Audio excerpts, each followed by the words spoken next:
And we're back once again for another week at the Blue Corner. This is Dennis. Nothing much has changed on this neck of the world. We had a couple of fights over the weekend, but I will say it is now hoodie season. Look, today I don't even know how I'm going to do this intro, to be honest with you. I kind of feel like I should be sitting on my next guest's podcast and have him do the intro, because I'm sure he'd be a lot better at it than what I am. We originally met, I think, 2016, maybe 15, I don't know, in a little town of Christchurch in New Zealand, for one of the brace cards. He is, very well versed when it comes to the fighters. He's probably met the who's who when it comes, especially to the New Zealand scene. He's usually the guy that commands the center stage of the octagon, and I dare say even maybe boxing. And sometimes he just likes to be off camera and talk as a ringside announcer or commentator. I'm talking about Isaac Savage. With a name like that, I think he should actually be a fighter himself. I originally had to ask him if that was actually his surname or not. But mate, it's good to finally talk to you again. It's been a minute. As I said, obviously since I've been over there, I've come back and so forth, and then obviously we've had this pandemic hit the world and everything's shut down. But how have you been? How has New Zealand been? And how's the start of the year kind of been panning out for you? Hey, well, what an intro. And you're right, what a minute it's been. It was so good meeting you all those years back for Brace, and obviously the landscape's changed. I've been in Auckland now since then for about 5 years, and every year gets crazier and crazier. The only time it wasn't so crazy in a less way for the fight scene was COVID. But yeah, it's great up here. I mean, literally in Auckland City, there is 4 to 5 events a weekend, whether it be kickboxing, MMA, some sort of martial art. So it's hard to keep up. I can't be at all of them, but it's a fight fan's dream living in Auckland City. And has that been right through the pandemic, or was there a stop at some stage? Because I know, look, a lot of people always congratulate us, the Aussies, as handling the pandemic pretty well. And look, by all accounts, we have done really well. We're now back to full stadiums. No one's wearing a mask. We might get one case here. I think 3 weeks ago we got one case, and that was the first in 3 months again. So we're living pretty normal, apart from obviously the border closures. But every time people kind of congratulate us, we always say, well, there's our little sister nation next to us, or I'll say brother nation next to us. Little two islands of New Zealand, and really, you guys have been the front runner when it comes to handling this pandemic. So, was there ever a stage where you guys really felt any sort of a lockdown, or did you guys squash it pretty much from the word get-go? 100%. I mean, you talk about probably two more so from the MC side. That was where I was most heavily affected. I was booked out 6 months ahead, and for 6 months we literally were on lockdown, in and out. We were going through level 1, and that literally meant that your only outing or experience that you could do was groceries, and that took 1 to 2 hours. It got to a point where you didn't want to do that anymore. So yes, not as bad as the rest of the world. I mean, look, you got London, 14 months. You guys had it pretty bad, but we're lucky. So the pros and cons of being in New Zealand, even though we're a bit far away and we take a little bit to catch up, we've been blessed that we've been quite isolated in that sense. So yeah, it was hard MC-wise and for the promoters. One thing I really saw and thought would come out of all this is the who's who would make it out. Guys that were on the verge of retiring or probably thought, am I going to make it? Can I do this? May have dropped off, and the real ones stayed in it. But now that we're back up and running, literally it's like I said, 4 to 5 shows a week, and the promoters, myself, everyone involved in the fight game was struggling to keep up. I mean, there was literally back-to-back cards to the end of the year here in New Zealand, which is a dream. And in regards to capacity, was that ever limited? Because, I mean, that was the problem with us. Like, it was kind of the same situation where we said, like, you know, if you're a local fighter, this is the time to put your hand up and kind of... But a lot of these promotions just couldn't survive because we had such limited capacities, you know, like they just couldn't cover costs. I guess, with like if you're limited to 25% capacity and stuff like that. So, and I know I remember right at the beginning you guys did, or we saw it on the news that you guys did have full football stadiums, obviously for the Highlanders and things like that. But obviously, I assume that's also an outdoor arena, right, or an outdoor setting. So I don't know if the rules would have been a little bit different there. So, like in regards to having these events, has it been full capacity, or how has the build up kind of been?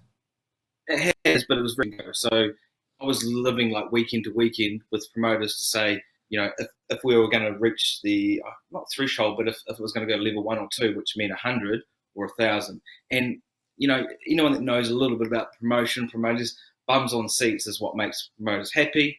And if it's 100 versus 1,000, that's a big difference between, your bottom line. So it was tough. You kind of had to just sort of be on call and just know that hopefully this is all going to, end and come out the other side. But now, thankfully, we are back to normal, fingers crossed, and things are going. I mean, I was talking to promoters like the likes of Jason Suddy and others pretty much on a daily basis to see whether we were going to open back up. The King of the Rings, the Shurikens, the XFCs, everything was on a pretty much waiting on a daily basis. And did it make you nervous once our little Trans-Tasman bubble opened? Did you guys get nervous about letting some of us Aussies back over there? Yeah, I mean, look, yes and no. Yes and no. We were so happy once it did open up again. I mean, I'm not in a huge hurry to travel anytime soon, unless something permits. But no, I mean, I wasn't. A lot of people were, but I think we just need to get back to normality. I think we just do. It's time now where we have to, and I didn't think COVID would come up too much in this chat today, but it's part of life moving forward. People often say, I don't want to refer to Rogan too much, but take your vitamins, drink your water, just carry on, and I think we're going to be okay if we do that in a sense, because it's not going away anytime soon. And you're right. Like with the guys that I've spoken to, like the one common thing is like if you're a healthy body, like the way it handles obviously this virus is a lot different than if you've already got underlying issues, right? That's just point in case.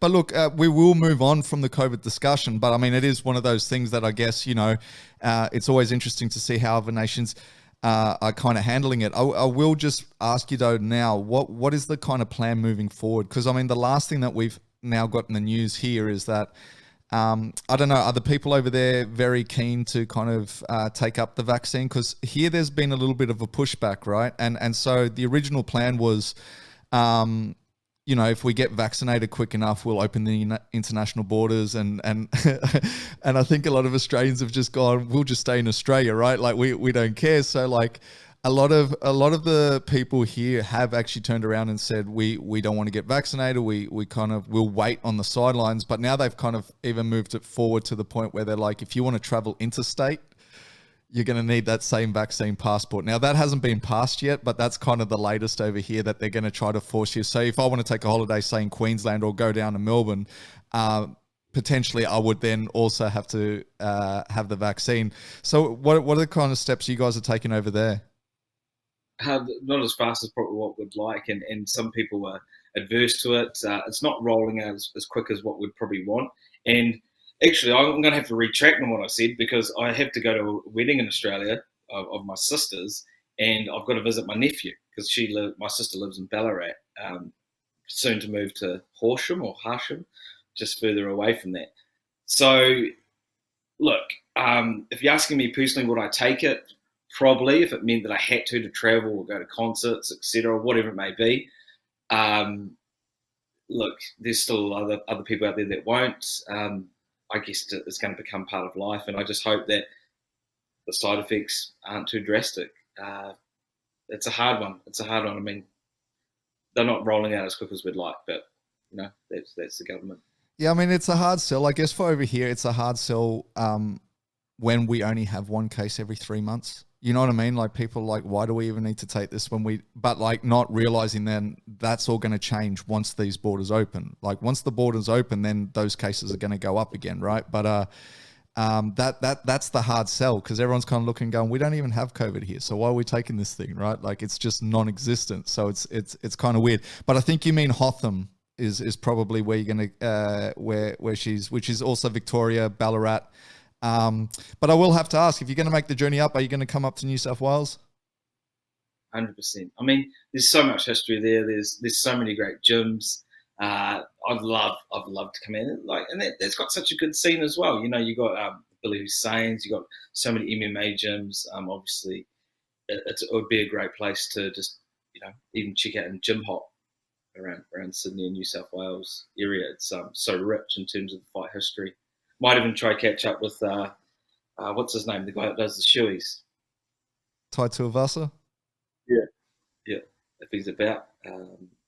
I know they're doing their podcast as well, so that'll be good to look. I mean, there's such a good scene there as well, so it'd be good to catch up with all the boys if I came over. No, definitely. And that's what I was going to say. If you come up to Sydney, make sure you reach out and we'll definitely catch up as well. That's just because obviously I know Ballarat's Victoria, so I'm kind of like that south of the border. But if you're coming over, you might as well come up too. But listen, more about you now. Like, obviously, like during this whole kind of journey of the podcast, you know, I've met a lot of people. Generally speaking, a lot of fighters, a lot of coaches. You know, gym owners. I've had officials on here before, but I thought I'd reach out to you and get you on, because the one thing that I've never had on this podcast is actually like the voice of the octagon, so to speak, right? Or the voice of the cage or the ring, whichever, because you do boxing as well, right? Well, that's the crazy thing, right? Like, and I'll go into it, but the people see me mostly in the suit, emceeing, you know, calling the shows. But I actually started off as a fighter. I started off at 14 years old in Kyokushin or Soto Kaikari from Dad. He forced me into the gym. And from there, I had into, I guess, an inter-club tournament against Muay Thai and just got beat. And then grew up watching Van Damme, that kind of thing. So I started off as a fighter. I started off as a martial artist. I was obsessed, you know, trying to highlight every single video, because videos were out back when I was growing up. And I grew up just watching all that Van Damme, Seagal, Jackie Chan. But it's only once I started fighting that I realized, stuff in the movies doesn't so much apply. And I started doing martial arts. And then the real way that I thought to test myself was when I actually competed. And I went to an inter-club tournament to watch, actually. It was actually our club versus Sitnarong, which is a well-known Muay Thai club in Christchurch. And one of the guys pulled out. So the guy, what's his name? I'm trying to remember his name. Anyways, Dougal came up to me and said, "Can you fight?" I said, "I'll give it a go." But I didn't have any protection. So I called my mum to bring in a sock for a cup, and I used an orange peel for a mouth guard.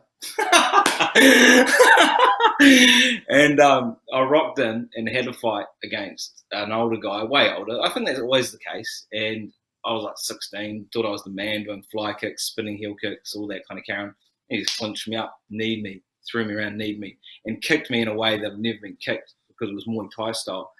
And after that, I thought, shit, what is this, man? Like, I've got to start doing this. And that's when I converged over. And cutting a long story short, lived in Thailand, fought over there for money. I fought over there. I fought in the Cook Islands. I've had one pro boxing fight. So I started off as a fighter. I love fighting. I love martial arts, completely obsessed with it. It's only by accident or fluke that I got into emceeing. Unbelievable. You learn something new every day. This whole time, as I said in the intro, like, I thought with your kind of surname, you should be a fighter.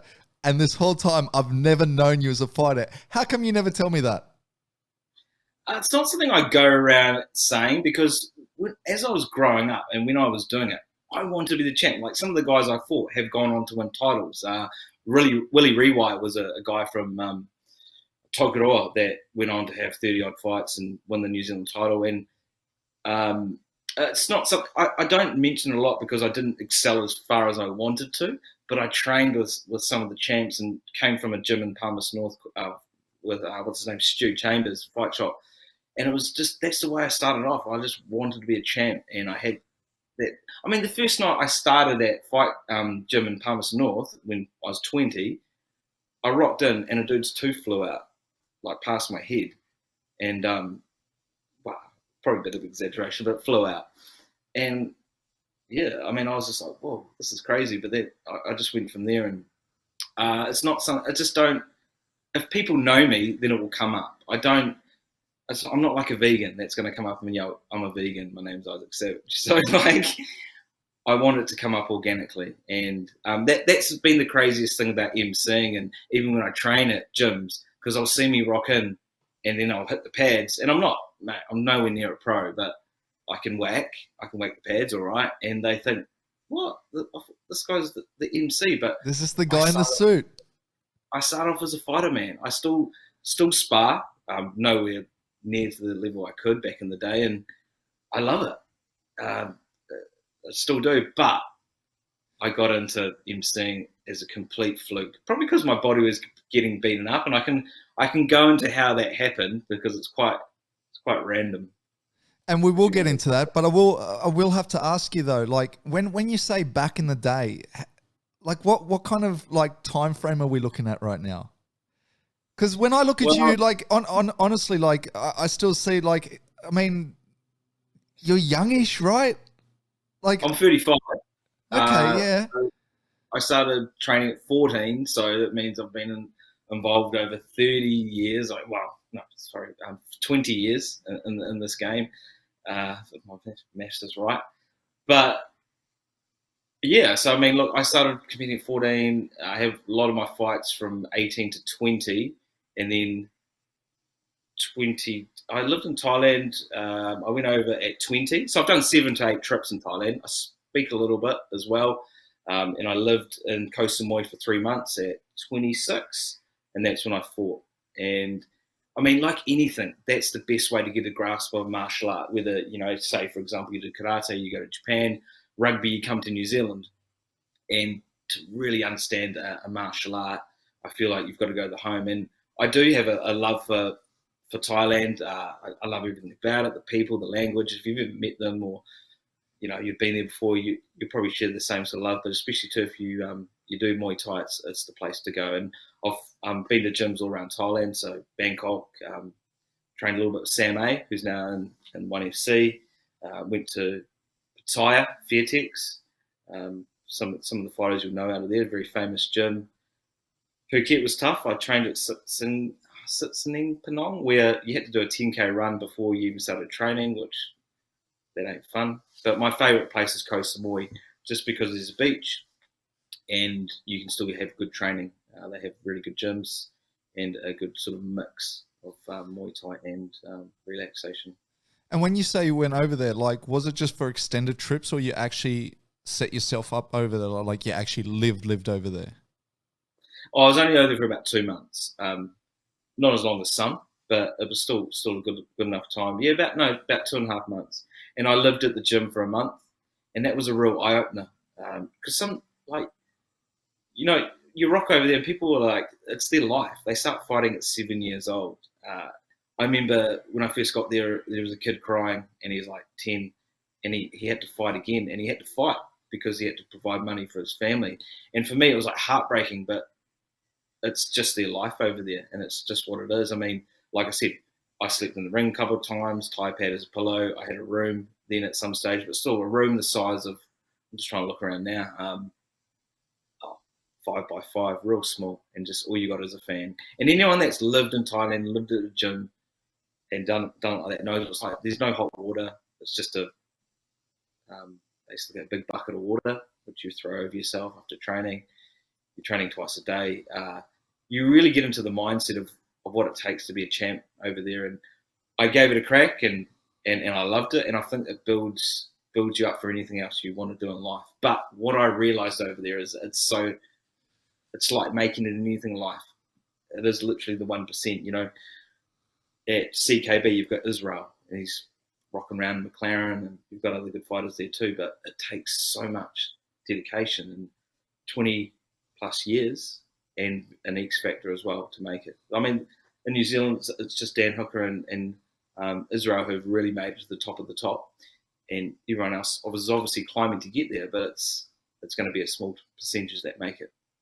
But I mean, it's crazy because I mean, just all of them, they come out of the one gym too, right? Like, because I mean, you say Dan Hooker and Izzy, but like, I mean, I'm looking at Brad Riddell, I'm looking at Shane And Young. Shane oh Young's yeah, obviously, I mean, he's had a couple of slides now.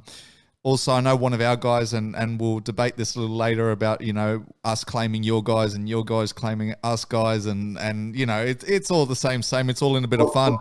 But I know that Cam Rouston's been over there for a while too, right?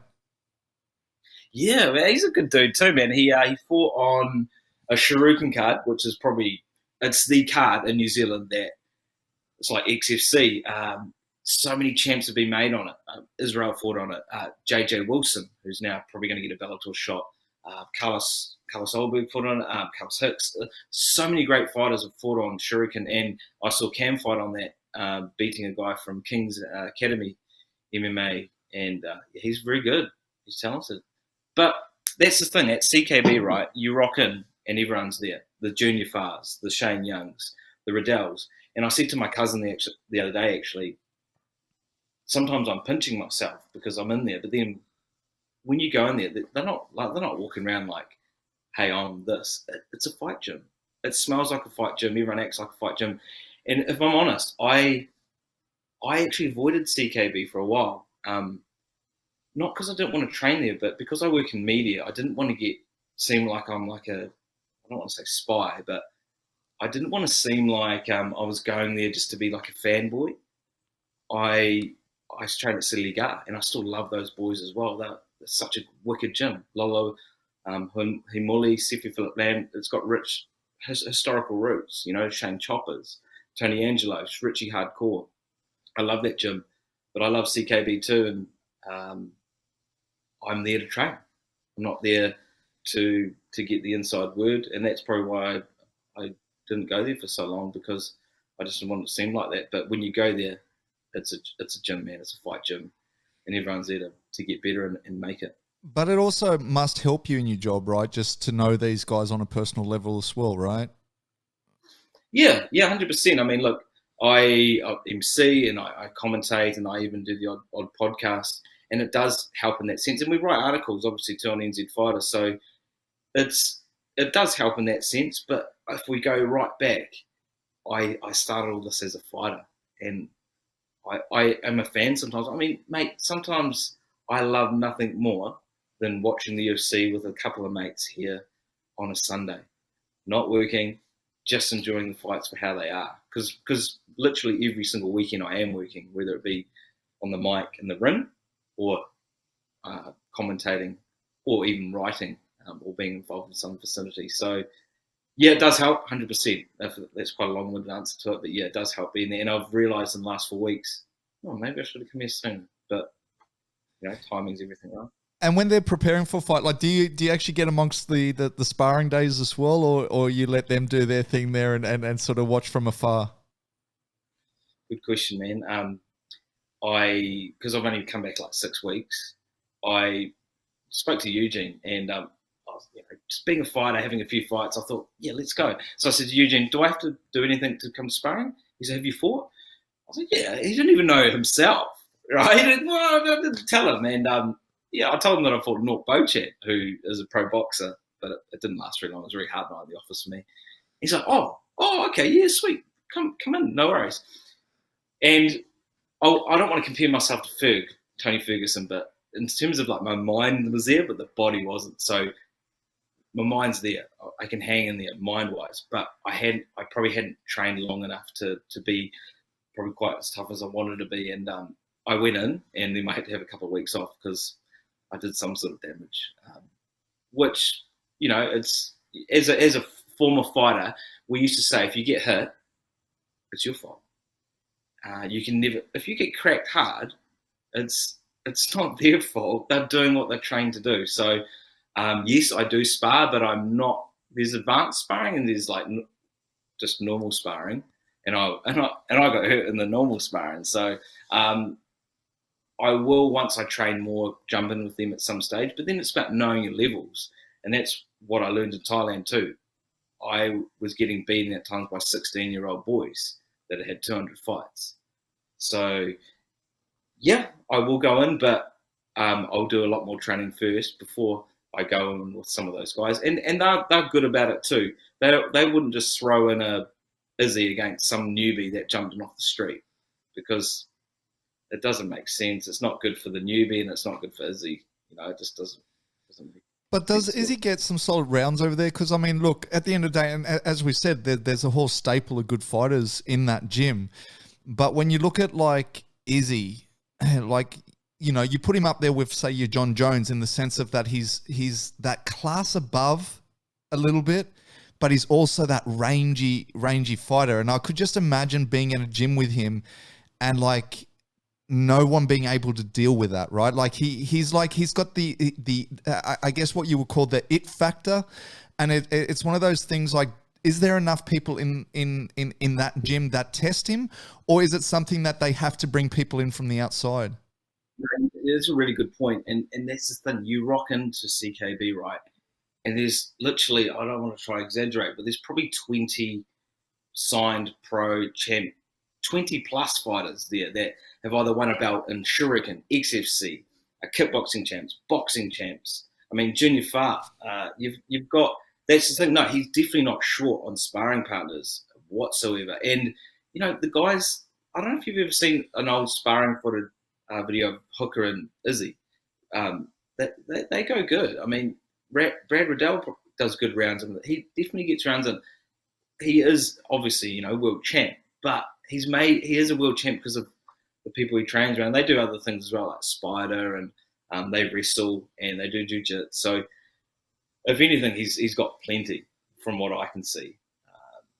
But he is a unique cerebral fighter. And I've gone to other gyms where there is only one champ, and it does seem like it's hard. That the guy has to go to other gyms to get decent sparring. But at CKB, everyone's so hungry, everyone's quite high level. No, he's never short, and there's so many different components there as well. There would be great wrestlers that can match up. There's great strikers. He gets it all. I mean, even speaking to him that night, he was saying one of the boys gave him a good go that day, and it was interesting hearing him say that, to hear that one of the Vaki brothers, he said that touched him up quite nicely. So it just goes to show he's humble, but there's absolute monsters in that gym as well. And what is it that Eugene does differently? Like, I mean, knowing that you've stepped into a few gyms, like, and what I mean by that is, like, when a coach like that comes pretty unknown and then makes this world stage entrance, right? Like, which is what he's done. Like, I mean, you go back 10 years ago, or whatever, like, CKB wasn't even chatter in a sense, right? Like, and what I mean by that is, like, when Ronda came out, obviously, I forgot what her coach was called, but, like, and all of a sudden everyone's like, he's the greatest coach, and it's like, well, is he? Or is it the fact that Ronda was such a good talent, right? And it's the same thing. Like, even like you had John Kavanagh come out with Conor McGregor. I mean, Jackson's is probably the one where he's had multiple fighters. I know Eric has multiple fighters coming out of Extreme Couture, but the thing that amazes me with CKB is that it isn't just the one talent, right? So I think it's more a case that obviously something's happening under that roof that is a little different from other gyms, because you're not just finding one talent and riding with that. You're literally creating talent as well, if that makes sense. Well, you got to remember too, Eugene has had almost close to 50 odd fights, so he's definitely not some, I guess, no stranger to danger.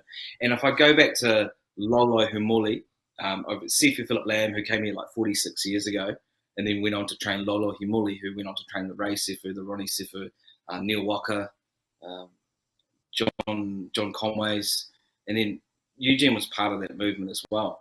And I feel what makes him a good trainer is, I guess, having the experience, that rich heritage of the Muay Thai back in the day, and the training back then and the sparring was just so much different to what it is now. It's probably a lot safer now compared to what it was like back in the day. But also, well, for one thing, you definitely be putting more than an orange pill in your mouth, right? Like, if we're talking about back in the day. So, I mean, times have changed. Yeah, but even back before the orange pill days, guys were getting, and I'm not going to name any names, but like guys were getting KO'd a couple of times in sparring and still carrying on. You wouldn't see that now. It's just times changed. But I think what it is a mix of that, but also without giving away too much. Look at the likes of Mayweather. Not so much Gregor, but Mayweather's a very cerebral counter striker, and I think that's part of what I've seen at CKB is that it's about movement and keeping busy, but also his connection with the fighter. And yeah, he took a couple of rounds last night, and sometimes, like I said, it's like, oh my god, Eugene Bim. But then the way he connects with the audience and the way he trains is quite different from what I've seen in other gyms, and it's dynamic. He forms that connection and teaches you things to be, like I said, a counter striker, but a cerebral fighter. And I think that's important because it's not just rock'em sock'em robot like Diego Sanchez, stand in the middle of the ring and swing. If you're going to move angles and be a smart scientific fighter, that's what's going to get you, the championship belts and the money, the cash, the straps. Nice. And look, I don't want to get you into any trouble. I will just put that out there. So you can refuse to answer this question. But do you know, like, obviously, like I have to say with what's going on with that title picture right now as well with Izzy, right? Like, I think Marvin, and I said that straight away as soon as Rob finished his fight, and Rob was like, look, I'd like to have that fight in September. And Marvin came out and said, well, if you want to fight in June, I'm ready. I straight away said, like, I was like, Marvin just played his cards right. I'm like, and I literally called it. I said, Marvin's getting the next shot, right? Because I knew that was going to kind of happen. Like that just made sense in a way. But since then, obviously, there was an interview with Eugene and Izzy where they've kind of said, well, Rob basically passed up the opportunity and he should now go back in line. Do you know more on that? Like, do you feel like that's more to try to get into Rob's head a little bit, or are they seriously going to try to push him back in? Because to be honest with you, after Marvin, like, I mean, and look, just as I said, like, just talking between the two of us right now as fight fans, I don't see another fight that makes more sense. Like, as I said, I think the Marvin one definitely makes sense, and I think Marvin played his cards to a T. Like, I knew that was going to happen.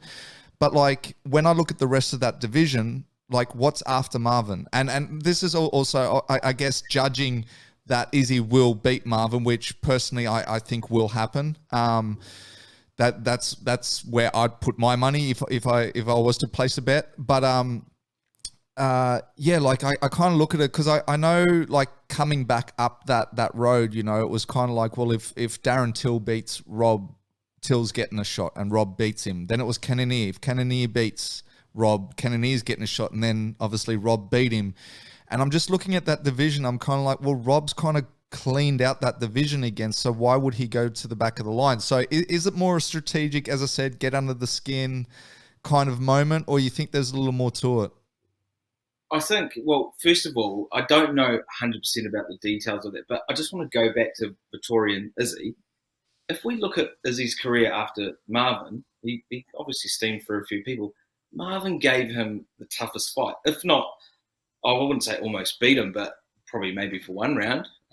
He gave Izzy a real tough time on the ground. So I think he is deserving of that title shot. Whittaker, like you said, clean out division. If Izzy did not exist, Whittaker would be the world champ. If Izzy wasn't around, Whittaker would beat world champ Hansard. He's demolished everyone. I think he'll even beat Till, didn't he? Or they haven't fought yet. No, he did. He beat Till.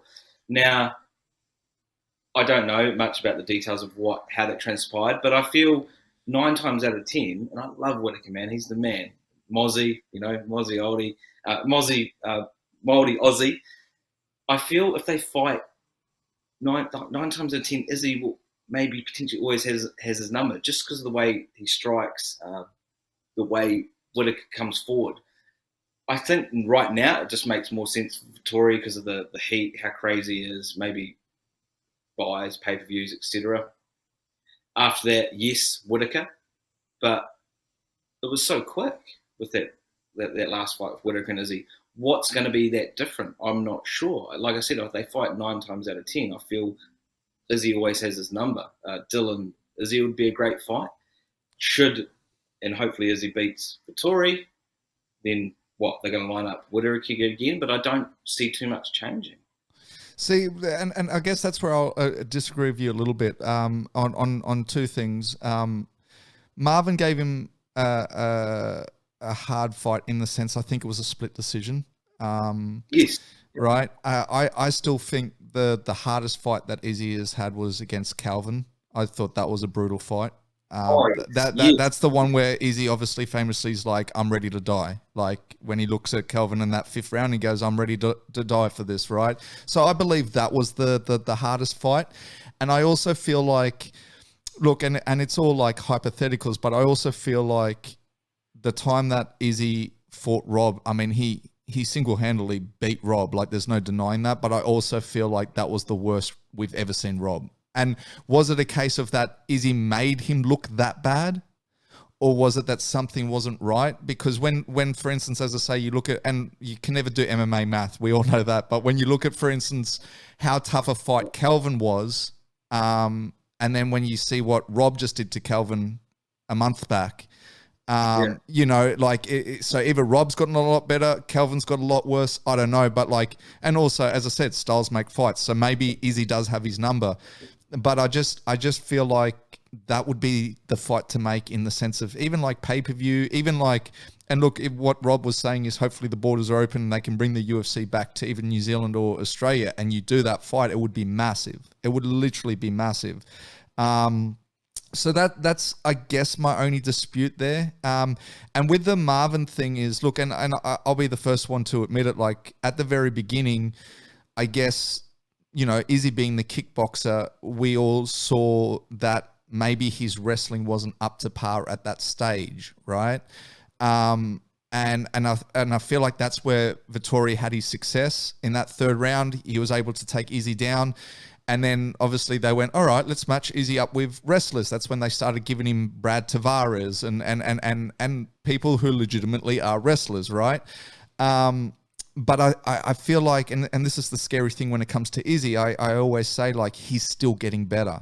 So yes, I think Vettori had his number in the wrestling on that first match, but I also feel now that Izzy's improved that much that wrestling won't be the it factor no more. And I honestly don't see it going to a split decision. I think I would even guess that Izzy might get a finish on this one. I really do.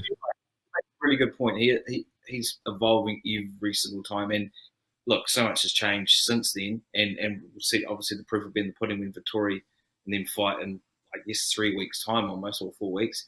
Going back to Whittaker and Izzy, you're right. I mean, the surgery, the time off, Izzy didn't make him look great. And then he came out and destroyed Gaston like he did. It's like, what? MMA mathematics. What I would love to see if Izzy comes forward is that we take that fight of Whittaker and Izzy over here, because I know you guys would love it in Aussie, but we might try to pull it over here. Where do you think it would go if that fight did happen?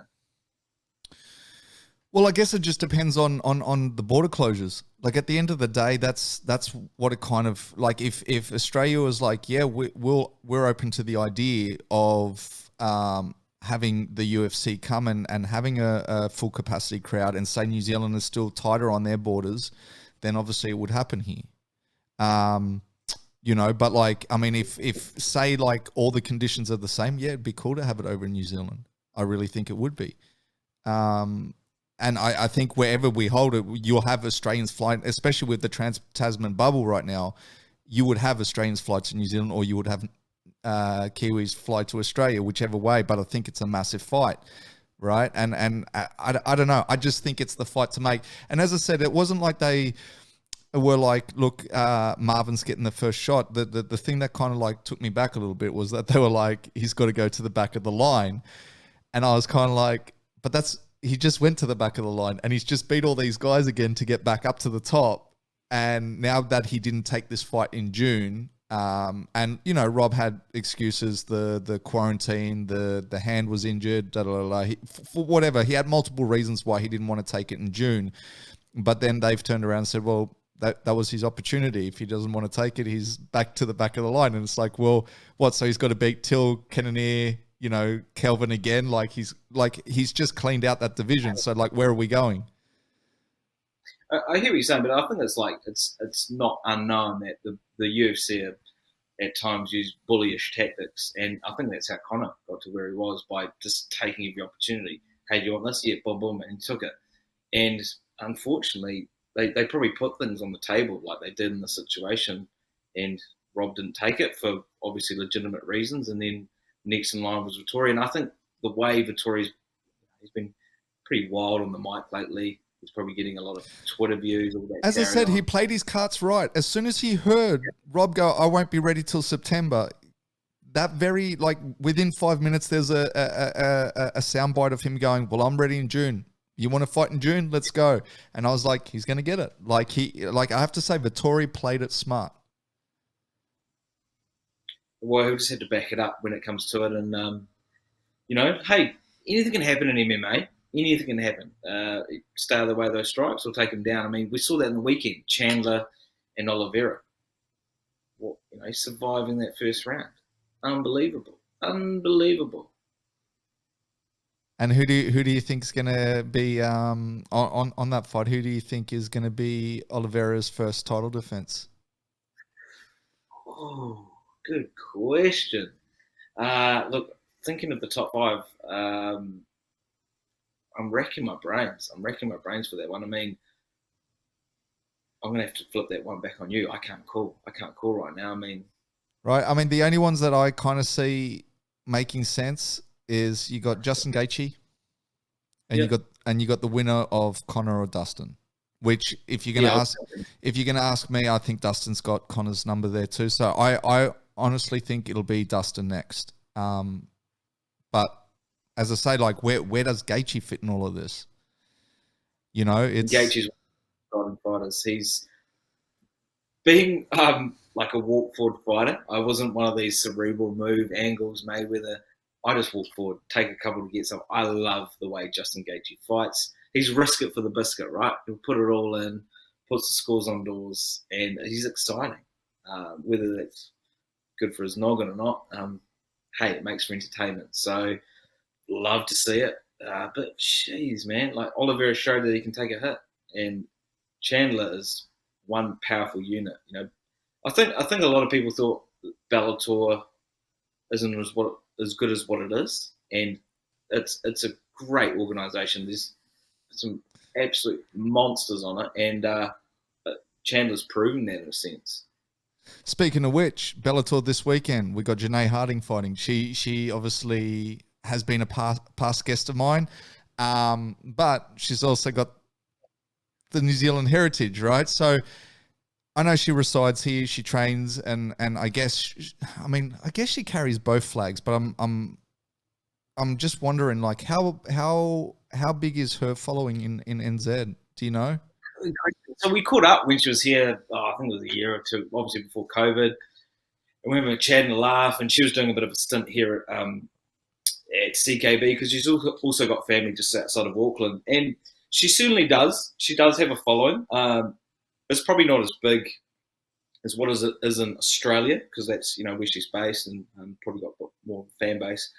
But when she came here, I know that it certainly caused a bit of presence and ruckus. And one thing New Zealand media is just only starting to catch up on the MMA. So look, as she progresses, she's going to get more of a following, and I can't wait to see her fight again. I mean, she's just getting better and better, and she's out there pumping the social media.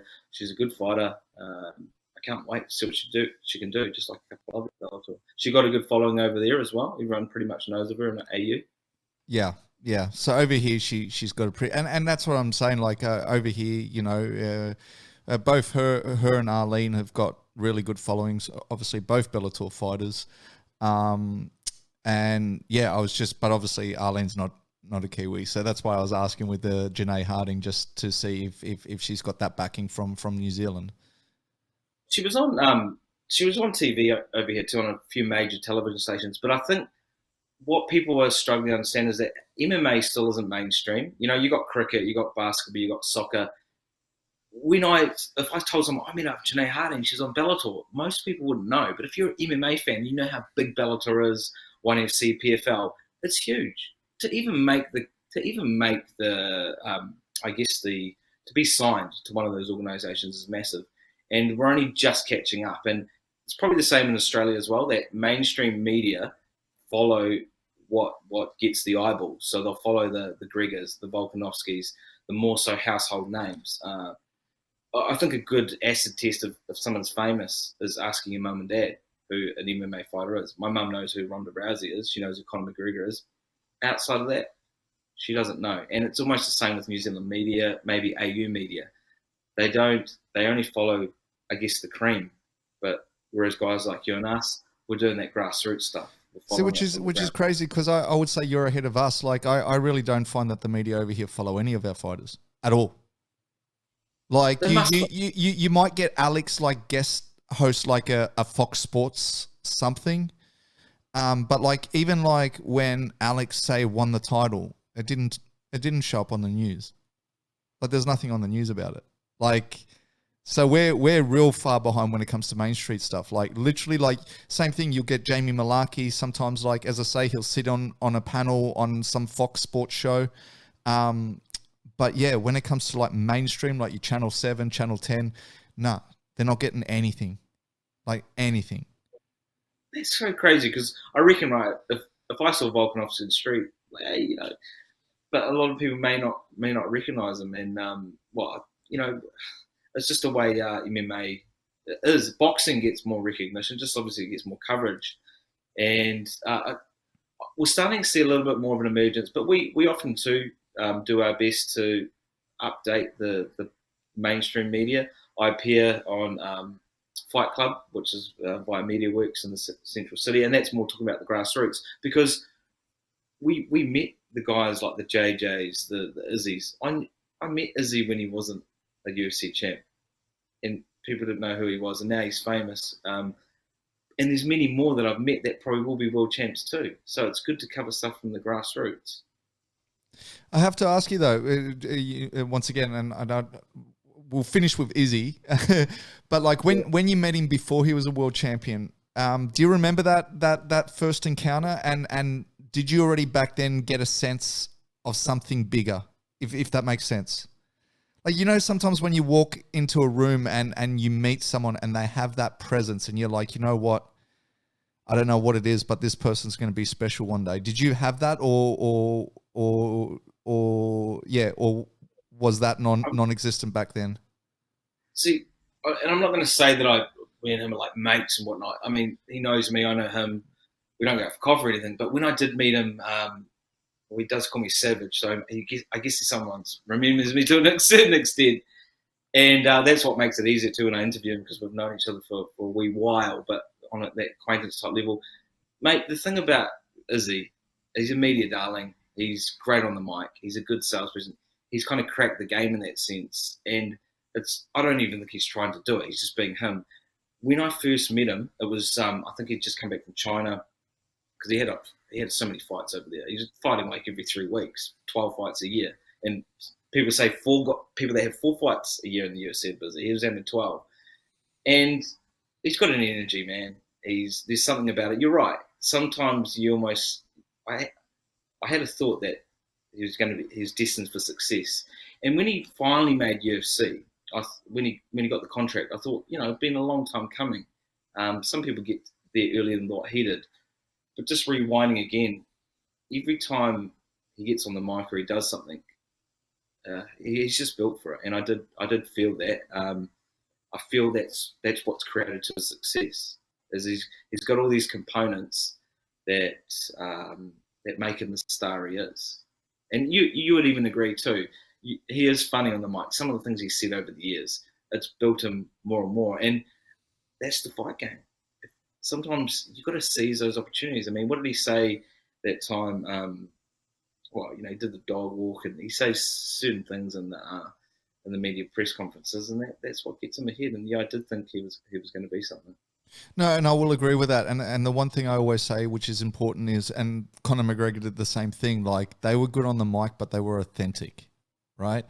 you see a lot of these other guys now, they see that as like a ticket to success and they try to mimic it, but it's not authentic. Where I find that the one thing Connor, and same with Izzy, like you just kind of feel like that's them, right? Classic example, which everyone says is an act, is your Colby Covington, right? Like that he's playing the heel, but you can sense that's not him. So it's just a different way of kind of approaching it. But listen, the reason I got you on anyway, we've been talking all this stuff. Like I wanted to talk more about you as well. Like, and you said there's like a kind of a funny story of how you came into the whole emceeing side of things. And I wanted to more direct some of the conversation, I guess, towards that aspect, because as I said, I've never had a guest who I guess does the announcing of the rings or even the commentating of the fights. So let's just try to steer away, like and kind of move it across to this kind of section. So how did you originally get into the, as you said, there's kind of like a little funny story of how you kind of fell into the emceeing? Yeah, well, I'll take it right back to how I got involved in media and then emceeing, because it's all been by chance and just putting my hand up, if anything, saying, hey, I'll do that. And it's probably like a lot of opportunities in life. So before I came to Auckland, I was in Christchurch, born and bred, and I got started with a magazine called Rogue magazine, which covered a lot of fights around New Zealand, very synonymous back in the day. And it all started from me. There was a fight night down in Christchurch, and all I said was to the director, or who was editor-in-chief, Boa, and threw up in Auckland, this is a effing amazing show. You've got ... because I love the game, I know the sport. Who's covering this? And he just said back to me, you are, if you want to. So I said, sure. Okay, cool. And from then on, I just started covering more and more, writing, traveling around New Zealand, building my relationships with the fighters, promoters, etc. I then moved up to Auckland. Like, we're fast forwarding here now, back to 5 years ago. And I came up, my partner at the time had a promotion, so came up for her, obviously, and I was sort of, Auckland, I started going to City Guard training, not that involved, but I was like, I love the fight game, man. I just love it. And I was like, fuck, I'm in the home of it. Like I said, 4 or 5 fight nights a weekend. It's a fight fan's dream up here. And I have a very good friend of mine, Craig Thompson. He's a promoter here. He's probably one of the most long-standing promoters here in New Zealand. I actually came up for a fight years ago with my mate Brad Pohl, who called him 2 days before to fight Adrian Tahir. And Brad looked at me and said, look, Craig's offered me this money. I'm having a kid soon. I do need a new cop. Should I take the fight? And I was like, hell yeah. And we were eating KFC at the time. Anyways, he was eating KFC 2 days before fighting one of the toughest guys ever, like in middleweight history. Not Adrian Tahir. What's his name?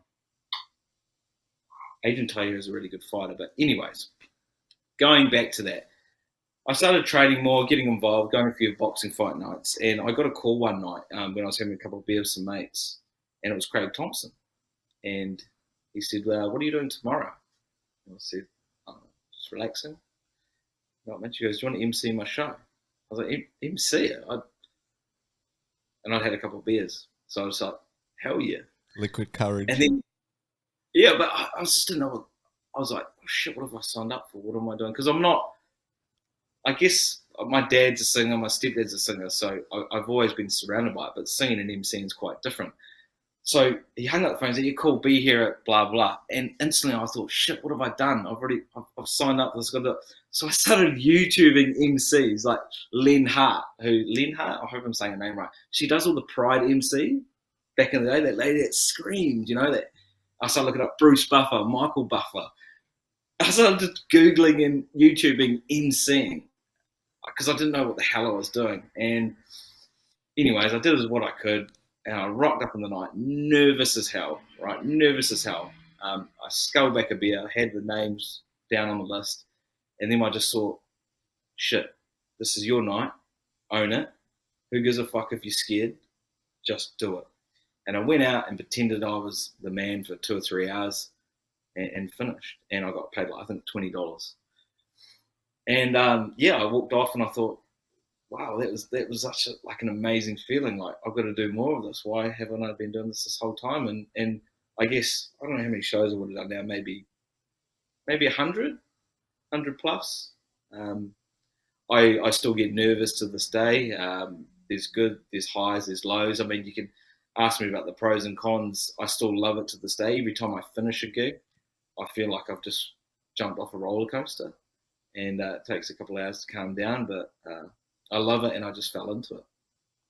Did you ever and I guess even now, I mean, it might not change, but do you ever like stand in front of the bathroom mirror and you literally like does that happen? Like, because like it's like I remember like walking in for the first fight as well is like, they always talk about visualization, and I just wonder like how much of that goes on, I guess, in your field, like, or is it something that like you literally went, I'm going to do it, you grabbed the mic and you did it, or was it something that, as I said, you rehearsed to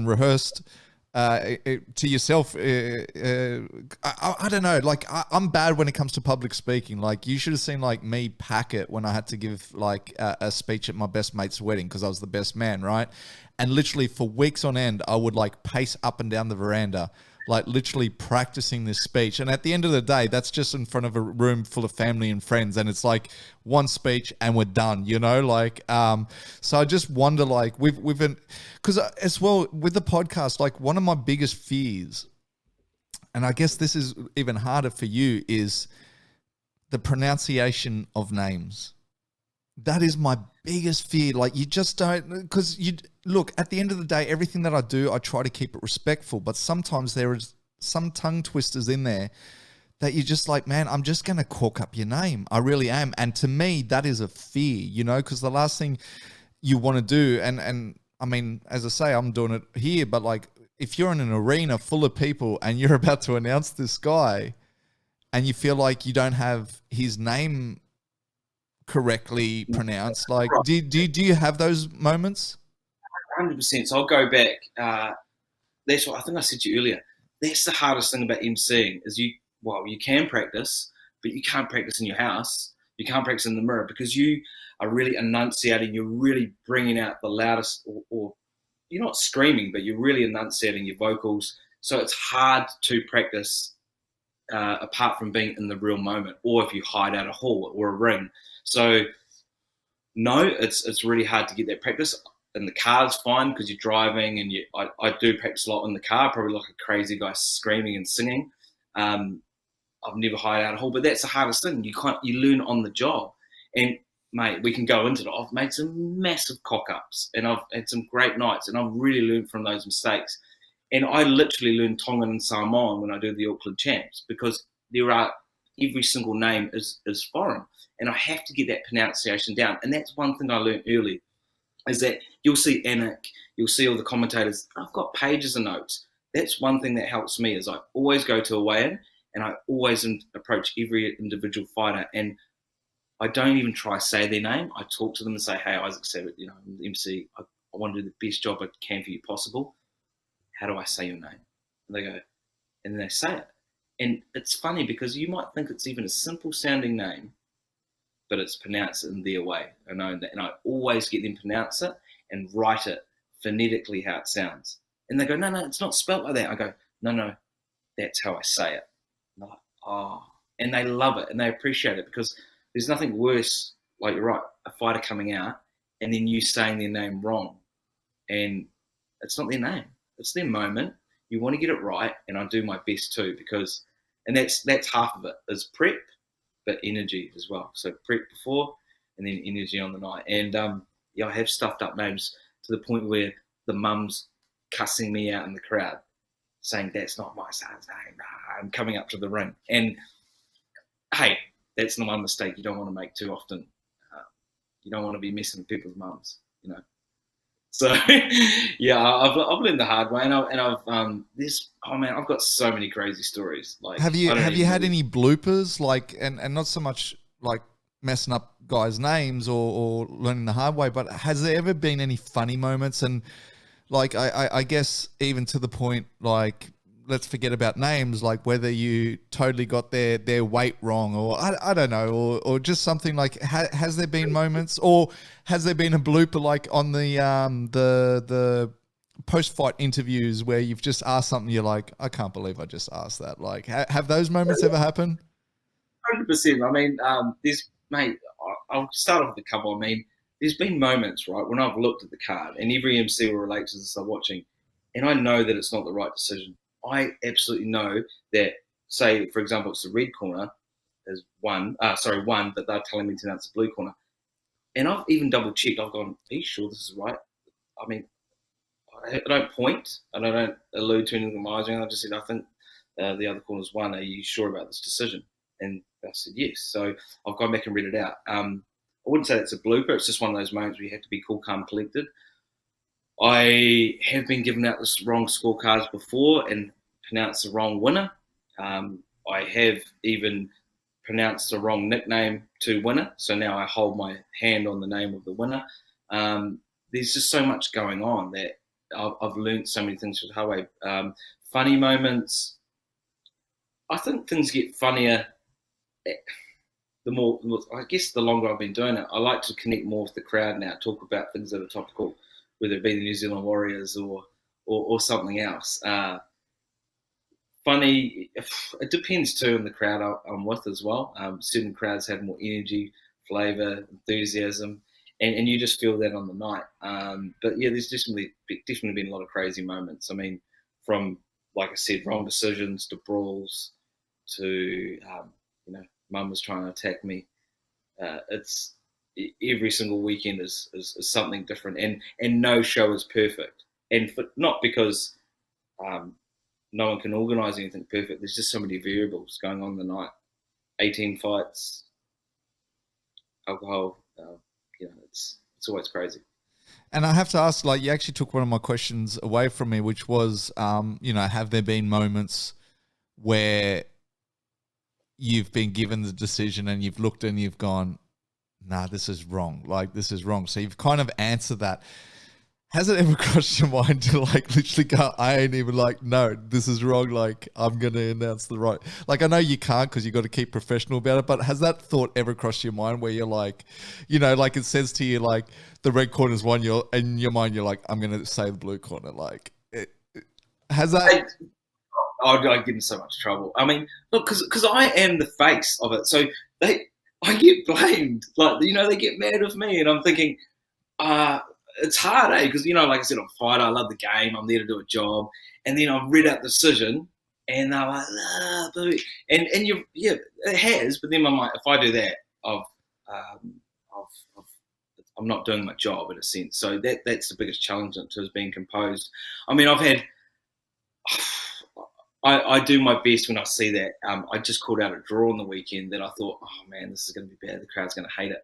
And, I've had trainers come up to me and, get in my face and grab the cards and everything. And what I try to do too is just always bring the crowd back into it and bring it back to the martial art, the sport, and say, look, man, let's give it up for these two fighters. It takes so much guts. It takes so much dedication. These guys are here for one night drinking booze, eating popcorn and hot dogs. These guys have trained for 12 weeks to get in there and stand and bang. Let's just give them some respect and no booze, that kind of carry. And that kind of lifts everyone up, because unless you've fought or even done training, or you don't even know what it's like, whether you've done one sparring session's all good, but to train for a fight takes so much dedication. And I always try to bring that back to the crowd that, man, these guys have gone in there and done it, regardless of the decision. And also being involved with the commentating side of things, which one do you enjoy more, I guess, and which one do you find more challenging?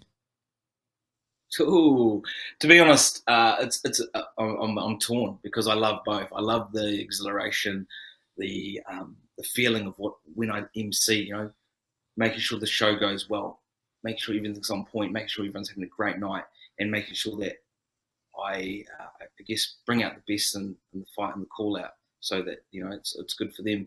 Commentary is a different art, and the fact that there's a bit more research involved. You're putting energy into it, but it's more composed energy. You're talking about the action as it happens, and you're bringing other parts into it as well. I love both. If I had to choose, probably commentary, because I probably don't get as sweaty. and don't get as many stains on my shirt in that sense. And I like just sitting down with someone else and being able to talk about the fight as it happens. But it's probably a 60-40 split. It's pretty hard to choose. But if I had to choose, probably commentary. But I still obviously do a lot of emceeing as well. Nice. And then I guess finally, I just wanted to see like how niche is, say, the commentary and the emceeing. Like, I mean, you talk about there being like 3-4 kind of shows a weekend and things like that. You know, is it one of those things that is very niche and you know you've got a handful of guys that do every single show? Because I know over here we probably have like 3, maybe 4 MCs, and they literally do every show. Like how hard is it to become an MC? I guess like how is it one of those things that it is just a little bit of luck, or you know, like for someone that's wanting, is it like don't even try because it's you know what I mean? Like, is it like do you have to wait for one MC to retire for that door to open for another MC to come in, or how does that all work? Yeah, I see. I like the questions because there's two guys I talked to in Australia. Payos, his name's Payos. You would have heard that name, and Perry Kale in Melbourne. And Perry Kale is a guy that I like to talk to at times, and it's always good to have someone that's you obviously see a level above you to go to advice, etc. And Payos as well, I think he's doing really good. And the same in New Zealand. I mean, there's a few of us. There's myself. There's Dale Husband. There's Dan Hennessy, and there's probably a few up and comers as well. And what I mean by that is people that a friend might know from a show, etc. But there are only a handful of people, and it's not like you go to a school or a training course for it. I've had a few guys reach out to me and happy to help them along the way. But it's a very fickle, loyal game as well. And once you have a few connections with promoters and you got a good thing going, they will use you. It's very competitive as well. I don't mean use you in a bad way. They will hire you in a sense. Rich Gig it's so loyal, man. Like the fight game is it's like I say, blood's thicker than water in this, and it's 100% like that. I've got promoters that will use me through thick and thin, and other MCs have their relationships too, and I'm always keen to work in that community and pass stuff on, and at times it can get pretty competitive. That's for sure. Well, definitely more competitive than the commentating side, right? Because at least the commentating side, where you have one MC, you have 2 or 3 commentators for that. So, like, I guess there's a few more positions available, right? Yeah, 100%. And do you travel a lot with the emceeing, or are most events now in Auckland? Yeah, look, I would go. Auckland's relatively large in itself, like just over 1.5, 1.6 mil. The geographical area is reasonable, so I would travel on. I travel as far as to the outskirts of Auckland, far north, and down to Hamilton. I do actually have a commentary gig with the Golden Gloves in Taupo in 3 weeks' time, but I tried to stay in Auckland. Like I said, there's 3 or 4 shows every weekend, so it's almost like trying to pick which one you're booked in for. But yeah, I travel. But MCs in New Zealand are starting to, I guess, gain their territory. You've got the South Island. Howie, our boy, does all the Dunedin stuff. I can't believe we even mentioned it yet. Howie does all the XFC down south. Love the guys. Shout out to Howie and Hammerhead. Wellington has their MC, and then obviously myself in Auckland, and there's a few others in that scene as well. So nice. Well, yeah, I mean, Howie is what I like to call the encyclopedia of MMA, right? Like, he's just, mate, he lives it. He absolutely lives it. Like, if you ever want, like, he was showing me around his garage, and it's like literally a history of just different events and stuff like that, and it's just amazing. But look, man, like, I mean, we're kind of running on time at the moment. I know you said you also needed to get to training, so you could probably get ragdolled a little bit by the guys at City Kickboxing. But look, before I let you go, the one thing that I always get people to do, and I'll try to pick fights that obviously has nothing to do with you in a sense, because I know like when I had the refs and stuff, I didn't really want them picking fights because I think it'll be a little bit of a conflict of interest, so to speak. But I just want to throw a couple of fights out to you and kind of get your take on it and and get your fight prediction. So the first one, obviously, I mean, we kind of touched on it. Well, I did anyway and gave you my kind of like take on it. But Dustin and Connor, number 3. How do you see that fight? Who do you like in that fight and how do you see it play out? Yeah, I'm going to go back to saying champs are made in silk sheets. And on the come up, Greg was so hungry. You know, he was trying to get that belt. He was like Rocky, you know, in all the Rocky movies. And Dustin's still been grinding away while he's made his money off his whiskey, etc., etc. I don't think he's been training as hard. Dustin's kept grinding away, and I feel like Dustin will have his number again. Grego back in the day could have and would have done it if he'd been training like the animal he is. He doesn't have to train like he did, and I don't think. Well, I'm not in his camp, but it's just what you see and observe, and Dustin will have his number again, and that will be it. He'll sell more hot sauce, and it'll be a great fight. I think Connor will last longer. This time he'll probably avoid those calf kicks, but I still think Dustin probably has his number on this one. See, and I would think crazy if everyone thought that he was going to get those calf kicks again. Like I think Dustin will come with something new. I mean, you know, you can't play the same trick twice.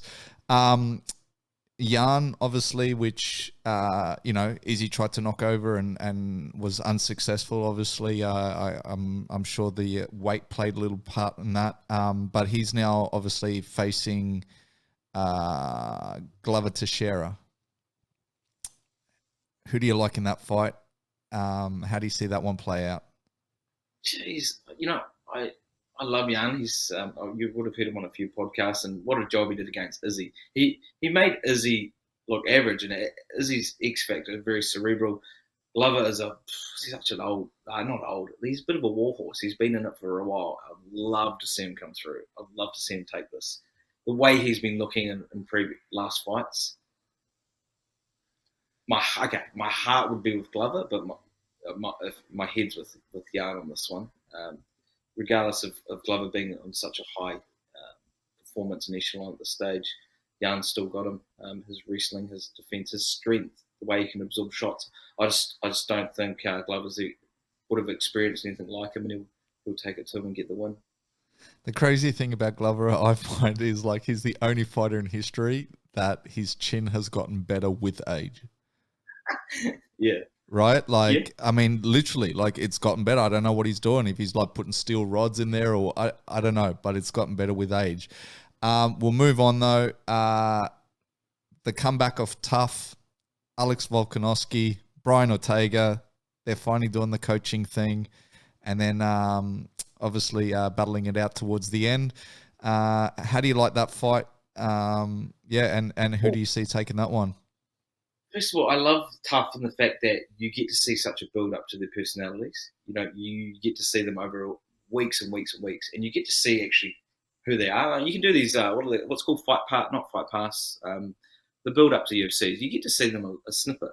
But with, you know, the Tough challenge, you really get to see who they are. And that will be an interesting point of view to see, you know, the real side of Volk. But I feel like we see a lot of Volk anyway in Ortega. Look, it was a very close fight when they did fight, and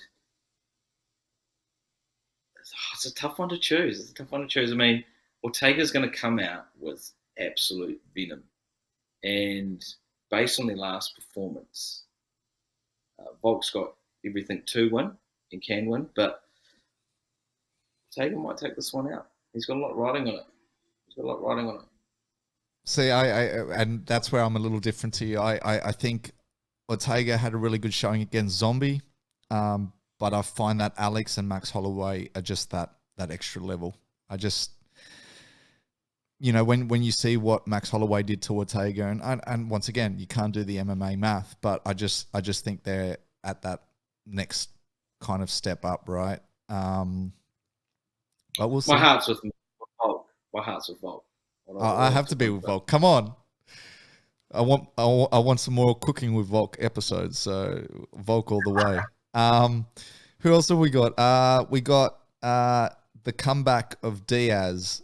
It's been delayed by a month. It was originally meant to be on last weekend, but him fighting Leon Edwards. You know, Do you like that fight as a comeback fight? Are you happy to see Diaz finally making a return? What are your thoughts? I mean, I ran into Diaz when I was in Vegas for UFC 200, and he's a man of few words for damn sure. Look, a bit of a weird curveball fight. I mean, a lot of people are saying, where did this come from? We weren't expecting this. Great for Leon Edwards. He's got nothing to lose. But facing someone like Nate Diaz, like a fitness freak, he's got the endurance, he's got the boxing, he's got the jiu-jitsu. He's just a hard fighter. It's, if anything, Edwards has got everything to gain, nothing to lose in a sense, and it's going to be a hard night out for him. I don't think you can ever underestimate Diaz, and I'm going to roll towards Diaz. He's just so weird, so unorthodox. So his boxing, he's got like this lazy type boxing. He's great on the ground, and Edwards is on a tear. You're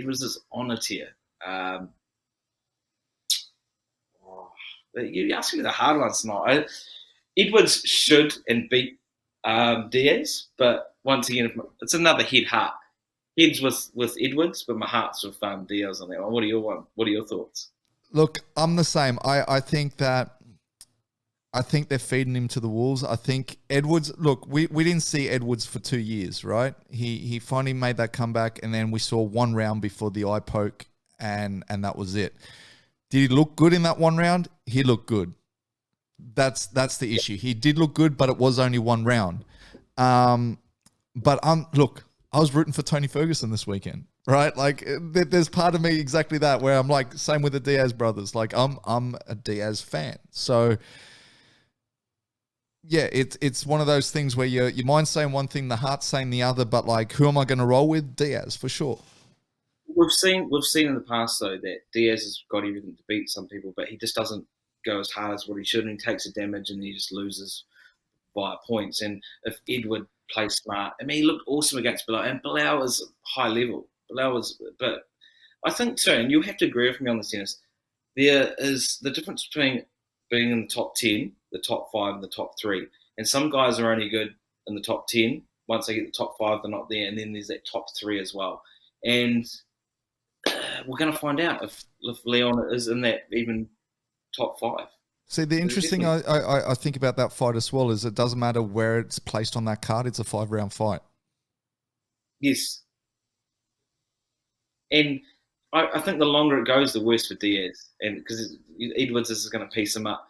But then if it goes to the ground, Diaz is probably in a better position. But he's just such a weird, lazy, unorthodox fighter. Fair play. All right, 2 more. This one's going to be an easy pick for you. Izzy versus Marvin. We spoke about the fight before, but how do you actually now, thinking about it, how do you see that fight go down?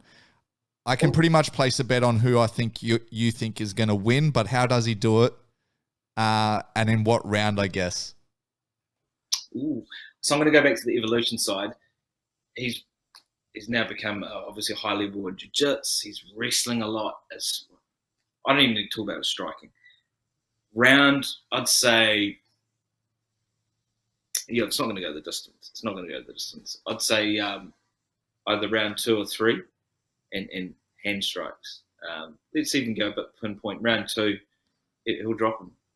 And it will be maybe a 1-2 head kick or 1-2 question mark kick. Nice. And then the last one, our Aussie and the guy that you said you wanted to catch up with, Tai Tuivasa. He's fighting Greg Hardy. How do you see that? Who do you like in that? Another good fight. Big boys. What I like about these guys too, what I love about Tai is he just comes out. He comes out standing there. He's so exciting, especially with the heavyweight division. Greg Hardy, I mean, it's been interesting. Wasn't he the former NFL player? Yep. And he's a bit of a tough outing. He's talked a big game and he hasn't probably performed as well as he should. He's had some weird luck. Always backing the Aussie boy. It's not going to be easy against Greg Hardy. And Tai Tuivasa, I want to see him do it. knock him out, and then do a shoey. So I say Tuivasa shoey. knockout. Perfect. Well, knockout and then shoey, not shoey and then knockout. That would be pretty funny if he's like, hey, be a half, like in between rounds, does a shoey, then goes out and knocks him out.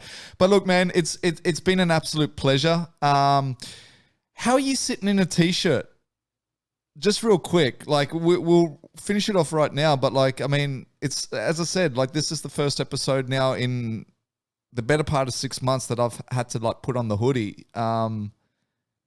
Well, it is the New Zealand Fighter brand shirt, so I've got to plug that.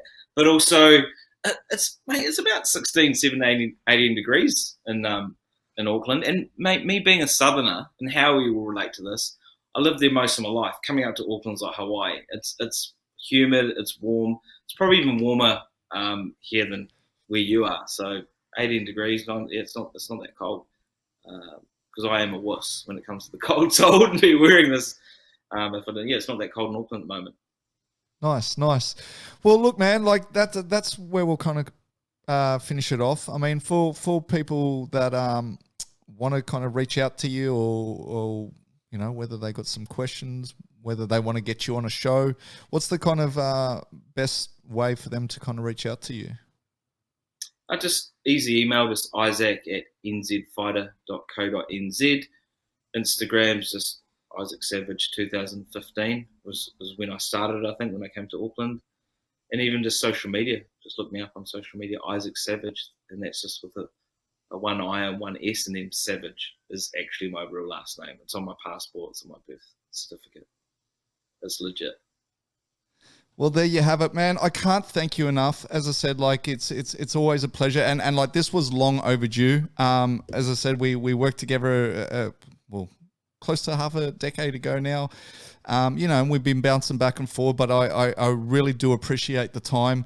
Yeah, man, have some fun at training. I look forward to you calling some more fights. And as I said, if you get over to this side of the ditch for, I think you said it was your sister's wedding, make sure you come up to New South Wales. I've always got a place you can crash. Come say hello. We'll trot around up Thai and maybe even have a shoey. I don't know. But until then, stay blessed and have some fun. I'm a one.